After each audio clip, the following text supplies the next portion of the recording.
Harris Alic from the Washington Times joins us today. Harris, thanks for being with us. Inflation has just hit 7.9% today, but yesterday Democrats in Congress passed over $1 trillion in new spending. What happened there? Yeah, absolutely. I think a lot of people are surprised by just how bad the new inflation numbers are. Right now, America has the highest price index that has gone up since 1982. That's 40-something years. The last time the prices have been this high, President Ronald Reagan was in his first term. Most people are kind of trying to scratch their heads and wondering why gas prices are going up so much, why housing costs are going up so much, why food costs are going up so much. And unfortunately, yesterday, Democrats kind of added fuel to the fire by passing this $1.5 trillion budget bill, passed along bipartisan lines in both the House. In the House, it's slated to pass in the Senate either tonight or later next week. The funny thing with this budget bill, obviously, is that it's so humongous, but it only funds the government heading into the end of September. So that's only 5 or 6 months from now, and they're spending about $1.5 trillion. I'll leave the viewers to figure out what the math on that is. I'm not a numbers guy, obviously, but this bill is slated to pass. It's filled with hundreds of millions of dollars of pork spending. There's $10 million in there, for instance, to tear down an abandoned hotel in Fairbanks, Alaska. I've been to Alaska. I can't imagine what they're using $10 million for just to tear down one hotel. There's also aid to Ukraine in this bill. That's about $14 billion, so which is actually significantly small. The defense provisions run up to, I think, about like $780 billion. The domestic provisions run up to about $740 billion. This budget is actually one of the first ways that President Biden is going to be able to really leave his imprint on the federal bureaucracy, because for the most part, the federal government has been running under the budget that was last passed by President Donald Trump. So now the funding levels are significantly altered, and this is a significant win for Democrats. I mean, there's a lot of money in this bill that is specifically beneficial to them. There's about $70 million that goes to the IRS to help enforce. Significantly more money that goes to Planned Parenthood and other liberal actors. They're reauthorizing the Violence Against Women Act. This is a Democratic bill, and a lot of Republicans are backing it, unfortunately, I think, because of the tremendous earmarks that are in it. Mm-hmm. And I remember, 10 years ago, you've been reporting for a while too. Remember when we were fighting over billions in new spending, and now it seems like every new bill is, at least $1 trillion or more. But you're talking about all the things in the bill. One thing that got stopped yesterday was $1.6 billion in COVID funding, with Representative Jody Hice from Georgia did a motion to adjourn, and Democrats dropped that from the bill. What was going on there? Yeah, absolutely. Unfortunately, that wasn't one of those issues where, obviously conservatives like Jody Hice are taking credit for it, as they should. But, this wasn't one of those issues where Democrats kind of came to light and said, well, this is probably too much spending. The COVID emergency is over.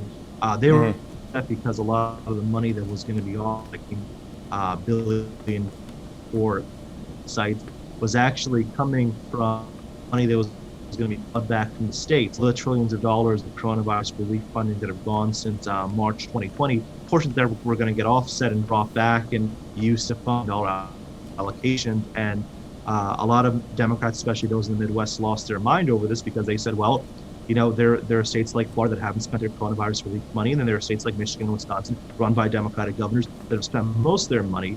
So they thought it wasn't unfair. They thought it was very unfair for this money to be clawed back equally from states that have spent it and states that hadn't spent it.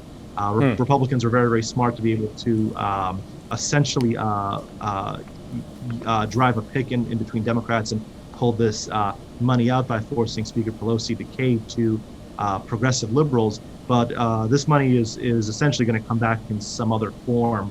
And I think that's kind of the most interesting part here. Speaker Pelosi has said they're going to try to bring it back next week. It's probably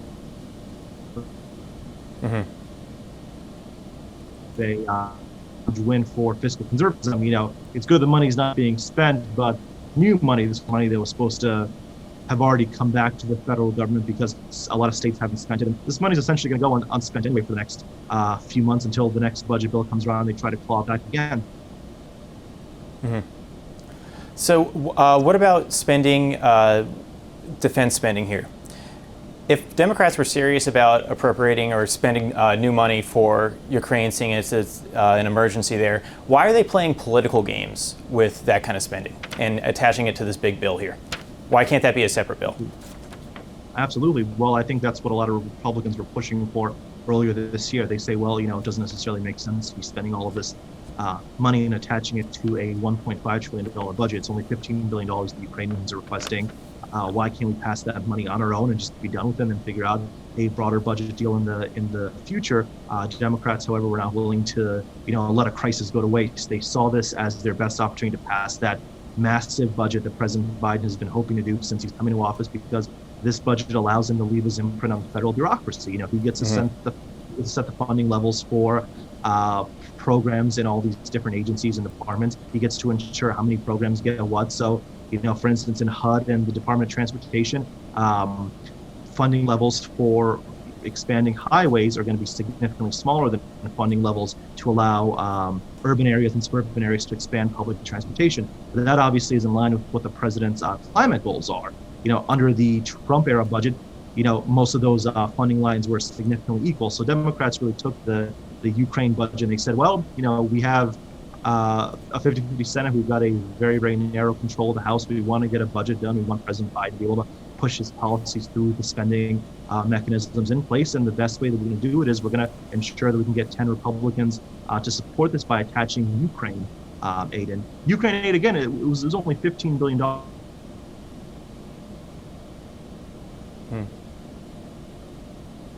Spending budget, but it was the best to get Republicans on board. So they passed this weapon, and I think a lot of Republicans are upset. But look, when you're watching Fox News and CNN and MSNBC every hour, and you're viewing the situation quickly deteriorating in Ukraine, and you're meeting with President Zelensky, and he's begging you to send Stingers and anti-aircraft weapons to combat the Russian onslaught, I think Republicans just weren't necessarily willing to stand up and say, well, we can't just allow fiscal principles to come into play when we're fighting against a Russian madman who wants to gobble up most of Eastern Europe. So the Republicans kind of fell for it. Democrats kind of fell for it. Democrats were able to politicize this and use it to get what they wanted. But I think at the end of the day, this is a budget that's only going to be in effect for about 6 months or so. It does tremendous good by sending money to Ukraine in its hour of need to ensure that democracy can at least stave off collapse there for a little while longer. So I think a lot of people are going to walk away and pat themselves on the back for this. And unfortunately, the only people who might lose are going to be our children and grandchildren, 2 or 3 generations from now who are going to be stuck with the massive Someone's debt. going to have to pick up the tab somewhere. But speaking of Putin and Ukraine, Biden has been blaming this, all this inflation stuff on Putin recently, and saying that it's because of we're not taking gas from the Russians anymore, or it's because there's a war in Eastern Europe. But you wrote recently, or you reported recently, that American families are really feeling it with inflation, and they're paying close to $400 more a month. What are congressional Democrats actually saying about inflation? Are they towing the line from the Biden administration? Do people actually believe them when they're blaming all this on Russia when inflation has been going on? It's been rising for over a year now. Absolutely. Well, look, I think we saw this morning President Biden responded to new inflation numbers by blaming it all essentially on Russia and saying that Russian President Vladimir Putin's decision to invade Ukraine had disrupted the global energy markets, and that was why prices had been increasing. That kind of flies in the face of the fact that prices have been increasing for the past month. Even before Russia invaded Ukraine, gas prices were hitting about $4 a gallon. Housing costs were significantly higher. Food costs have significantly risen higher, and the administration is kind of using this as their excuse because they simply don't have a profound answer to how to tackle inflation. Right now, they're trying to repackage the $1.75 trillion Build Back Better Act as an inflation and a deficit fighter. They're talking about throwing more money at child care. They're talking about throwing more money at prescription drug costs. They're talking about throwing more money at everything under the sun in hopes of lowering these prices instead of actually coming up with a solution that's going to impact them. A few weeks ago, they were talking about potentially rescinding the federal gasoline tax until November, so people weren't going to feel that little bit of a ding when they go to fill up their cars. But the federal gasoline tax is significantly small.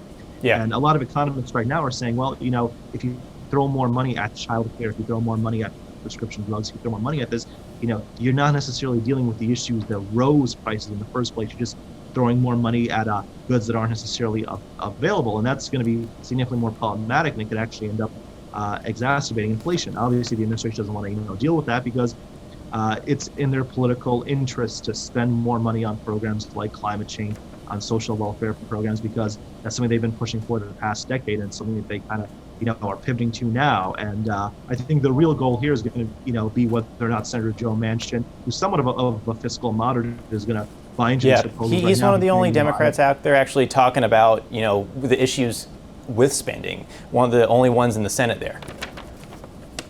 Absolutely, and he's essentially said that you can't fix inflation by spending more. And I think that's going to we'll see if that stands. Senator Manchin has kind of held the line, but things change in Washington. Someone who could be considered a hero today, could end up voting for something that makes him a villain, next week. So I've been long enough, and I know you've been long enough in D.C. to see conservative heroes like Paul Ryan become moderate, squishy Republicans, and I can't even tell you how many sane Democrats have become essentially far left radicals now. So I won't hold my breath on Senator Manchin holding the line. I hope so. I pray so. We'll see.